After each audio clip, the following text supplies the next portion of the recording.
Tony and Deb Pickman are arguably the most famous renters of the Sallie House at 508 North 2nd Street in Atchison, Kansas. The couple reported many strange happenings during their time there.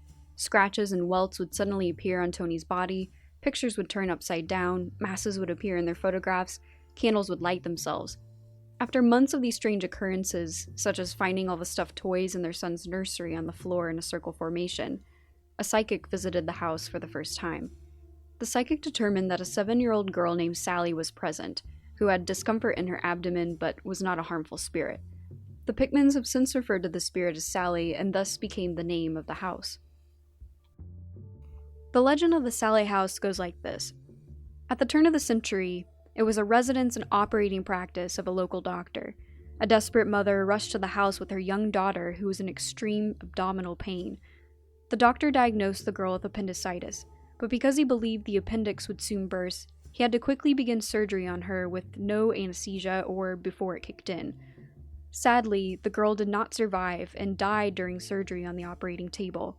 The common lore is that Sallie died believing she was being tortured by this doctor and has since haunted the house.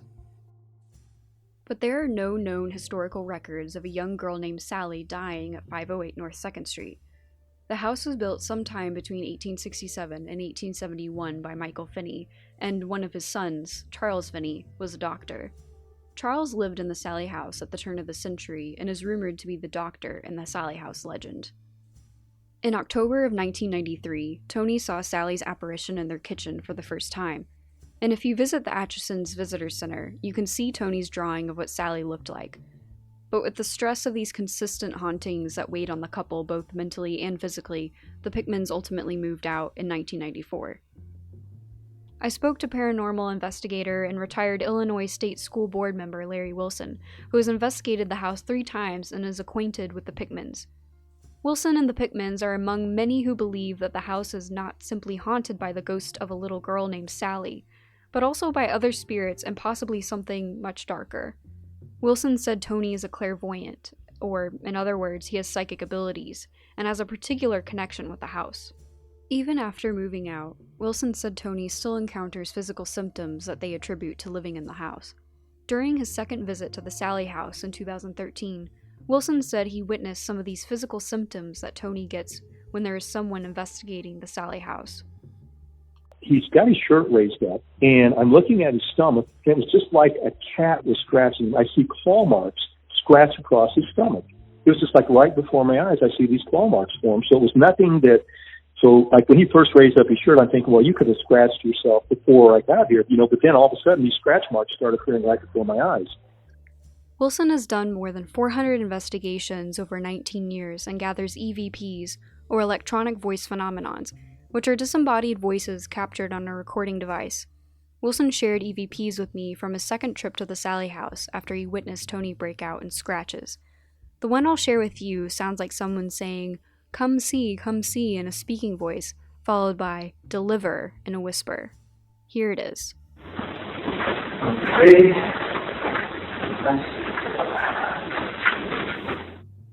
Did you hear it? Or maybe you heard a different phrase. Or perhaps you heard nothing at all. EVPs can be tricky. Sometimes the audio is as clear as someone sitting next to you. Other times, audio needs to be adjusted heavily to determine if an EVP was recorded at all. I met with Atchison Tourism Director Maria Miller about her experience with the house and the spirits that might inhabit it. Miller said the most common apparition is a woman pacing in the dining room area, where many believe the doctor's operating space to have been, or movement where she paces, such as window blinds moving.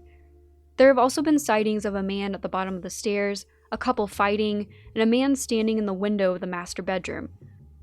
Miller said she was a believer in spirits and ghosts before she started working in Atchison, but she didn't anticipate how haunted it would actually be. She has had multiple personal experiences at the Sallie House over the past 3 years. I remember I was in the nursery one time with a group and we were investigating, and there was a couple other people in the master bedroom, and they were like, hey, if you want Maria to come in here, knock. And then you hear knocking, but it was them just being funny.